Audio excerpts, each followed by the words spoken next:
వారి బడ్జెట్లో కూడా మనకి ఒక 35 crores ఫేజ్. ప్రకాశం జిల్లా అద్దంకి సమీపంలోని కొరసపాడు మండలం పమిడిపాడు గ్రామంలో ప్రగతి హై స్కూల్లో 24వ వార్షికోత్సవం ఘనంగా నిర్వహించారు. ఈ సందర్భంగా విద్యార్థులు జానపద గీతాలు, సాంస్కృతిక కార్యక్రమాలతో గ్రామ ప్రజలు, తల్లిదండ్రులు, అతిథులను ఆకట్టుకున్నారు. 10వ తరగతి విద్యార్థిని ఉషశ్రీ మాట్లాడుతూ చిన్నప్పటి నుంచి ఈ పాఠశాలలో చదువుతూ అనేక విషయాలు నేర్చుకున్నారని, విద్యార్థులను మార్కులతో మాత్రమే కాకుండా వారి ప్రతిభతో కూడా గుర్తించాలని సూచించారు.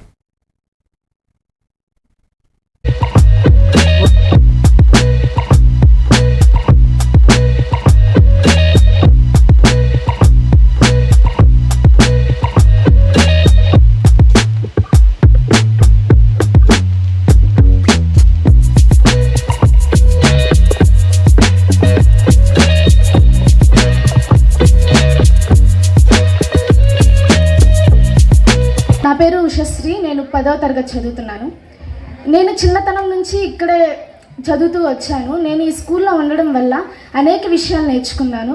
ముఖ్యంగా మార్కులు అనేవి కాకుండా స్టూడెంట్ ఎబిలిటీని చెక్ చేసేవి ఇంకా చాలానే ఉంటాయి. జస్ట్ మార్క్స్తో మాత్రం పోల్చకండి. ఎంతోమంది గొప్ప వాళ్ళైన వాళ్ళు కొన్ని సబ్జెక్ట్స్లో ఫెయిల్ అయిన వాళ్ళు కూడా ఉంటారు. కానీ వాళ్ళ టాలెంట్ని యూజ్ చేసుకొని వాళ్ళు గొప్ప పొజిషన్లో ఉన్నారు. ఉదాహరణకు Albert Einstein, Thomas Alva Edison. ఇలా పిల్లలు ఎవరైనా ఫెయిల్ అయితే పేరెంట్స్ అనేవాళ్ళు వాళ్ళకి సపోర్ట్ని ఇవ్వండి.